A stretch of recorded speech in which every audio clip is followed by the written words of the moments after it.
السلام علیکم ناظرین، اگر آپ کرلش عثمان دیکھ رہے ہیں تو اس میں دکھائے جانے والے منگول کمانڈر نعمان کے کردار سے آپ ضرور واقف ہوں گے، مگر آج کی اس ویڈیو میں ہم اس کردار کے تاریخی حقائق سے پردہ اٹھائیں گے کہ نعمان کون تھا، اس کی چنگیز خان سے کیا دشمنی تھی، اور یہ کہ اس کی نسلیں آج بھی پاکستان اور افغانستان سمیت دنیا کے کن ممالک میں آباد ہیں۔ تو ویڈیو کو آخر تک ضرور دیکھیے گا، لیکن اس سے پہلے اگر آپ نے ہمارے اس چینل کو سبسکرائب نہ کیا ہو تو ضرور سبسکرائب کر لیجئے اور بیل آئیکن پر بھی ضرور کلک کر دیجئے۔ ناظرین، جیسا کہ آپ جانتے ہیں کہ کرلش عثمان ایک تاریخی ڈرامہ سیریل ہے جس میں سلطنت عثمانیہ کی ابتدائی تاریخ کو ایک ڈرامے کی شکل میں دکھایا جا رہا ہے۔ اب کیونکہ یہ کوئی تاریخی ڈاکیومنٹری تو نہیں بلکہ ایک ڈرامہ ہی ہے، تو اس میں وقتاً فوقتاً تاریخی کرداروں اور واقعات کے ساتھ ساتھ فرضی کردار اور فرضی واقعات بھی شامل کیے جاتے ہیں تاکہ دیکھنے والوں کی دلچسپی میں اضافہ ہو سکے۔ ناظرین، کرلش عثمان اور درویش ارطغرل میں دکھائے جانے والے اکثر منگول کردار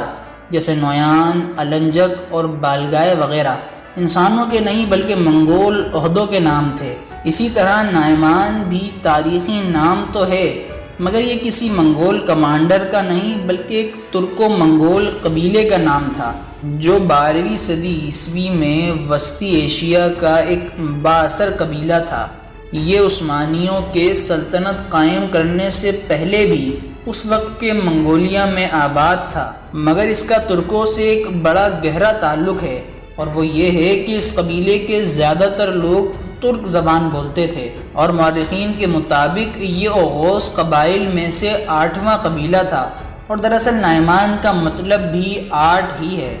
ناظرین، نعمان کے بارے میں اندازہ لگایا جاتا ہے کہ یہ ایک ترکو منگول قبیلہ تھا کیونکہ اس میں ترک زبان کے ساتھ ساتھ منگول زبان بھی بولی جاتی تھی۔ یہ 12ویں صدی تک وسطی ایشیا کا ایک مضبوط ترین قبیلہ تھا جو موجودہ دور کے قازقستان کے نارتھ ویسٹ یعنی شمال مغربی حصے میں آباد تھا، مگر کیونکہ یہ ایک مضبوط ترین قبیلہ تھا جس نے اپنی چھوٹی سی سلطنت بھی قائم کر لی تھی، تو چنگیز خان اچھی طرح جانتا تھا کہ نعمان اس کے دنیا فتح کرنے کے خواب میں سب سے بڑی رکاوٹ تھا۔ اس لیے چنگیز خان نے نعمان کی کیریٹس قبیلے کے ساتھ دشمنی کا فائدہ اٹھاتے ہوئے ان کی آپس میں لڑائی کروا دی، اور جب ان دونوں قبائل کی فوجیں لڑ کر کمزور پڑ گئی تو ان پر حملہ کر کے چنگیز خان نے ان دونوں کو شکست دے دی۔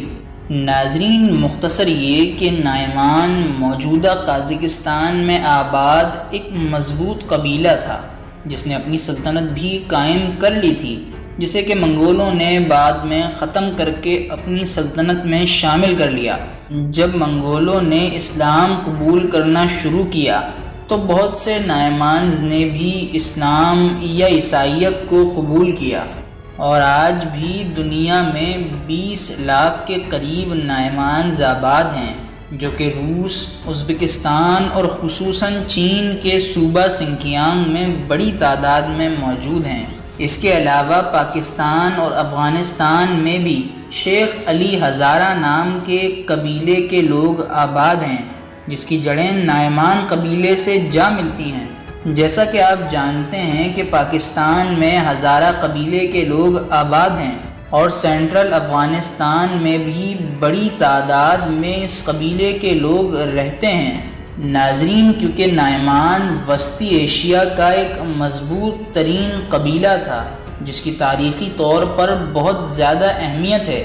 غالباً اسی لیے محمد بزداغ نے اس کردار کو کرلش عثمان کا حصہ بنایا۔ اگر آپ ارطغرل غازی، عثمان غازی، اورہان غازی، ترگتلب یا قائی قبیلے کے بارے میں تفصیل سے جاننا چاہتے ہیں تو ہم ان سب پر ویڈیوز بنا چکے ہیں جن کی لنکس ڈسکرپشن میں موجود ہیں، ضرور دیکھ لیجئے گا۔ ناظرین، اسی کے ساتھ ہماری اس ویڈیو کا اختتام ہوتا ہے۔